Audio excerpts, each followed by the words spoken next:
మళ్ళీ కేసీఆర్ సీఎం ఇది పక్కా అవుతుంది.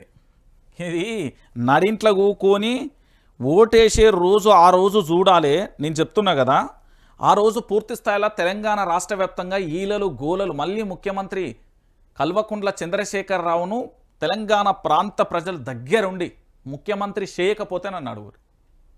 నేను చెప్తున్నా కదా, ముఖ్యమంత్రి చేయకపోతే నన్ను అడుగుర్రి. ముఖ్యమంత్రికి సంబంధించి పూర్తి స్థాయిలో ఎట్లుంటుందంటే, నాకు తెలిసినంత వరకు ఇప్పటి వరకు ఎన్నిక చరిత్ర ఒకటి ఉంటుంది, ఇక నుంచి చరిత్ర మరోలా ఉంటుంది. నేను చెప్తున్నా కదా, వాస్తవమైన విషయం ఇది.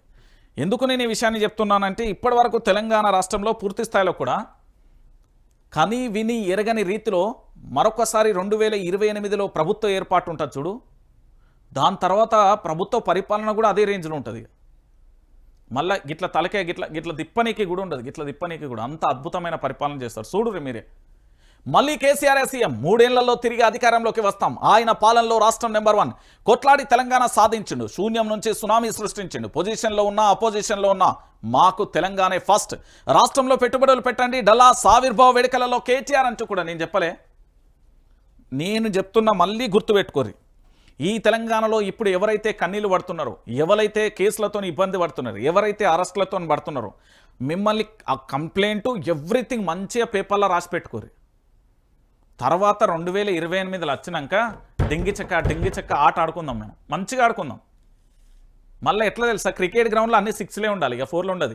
ఆంధ్రప్రదేశ్లో జగన్మోహన్ రెడ్డికి ప్రభుత్వానికి సంబంధించి అప్పుడు అధికారంలో ఉన్నప్పుడు కొంతమంది చాలా రకాలుగా నారా లోకేష్ను దాంతోపాటు వ్యక్తిగతంగా దూషిస్తే వాళ్ళకు మామూలుగా ఉంటలేదు. ఇప్పుడు చూస్తున్నారు కదా, ఒక ఆయన బాత్రూంలో కాలు జారి పడ్డాడు, ఇంకొక ఆయన గుండెపోటు వచ్చింది, ఇంకొక ఆయన ఎట్లున్నాడో మీకు చెప్పాల్సిన అవసరం లేదని మొన్న స్పీచ్లు ఇచ్చింది కదా.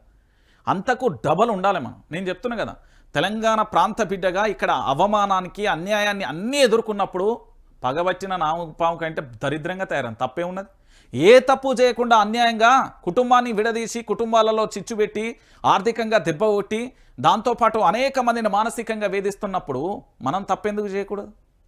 ఆలోచించుర్రి మీరే. నేను చెప్తున్నా కదా, ఏం రంది పడకుర్రి. మళ్ళీ కేసీఆర్ 3 ఏళ్లలో అధికారంలోకి వస్తాడు, ఖచ్చితంగా వస్తాడు. 6 100 అయినా 100 101 అయినా బీజేపీ ఎన్ని రకాలుగా ఏసాలు వేసినా, కాంగ్రెస్ ఎన్ని రకాలుగా ఆపసోపాలు పడ్డా కంట్రోల్ ఆల్ డిలేట్ తెలంగాణ ప్రాంత ప్రజలు. వచ్చేది బీఆర్ఎస్ ఖచ్చితంగా వస్తుంది.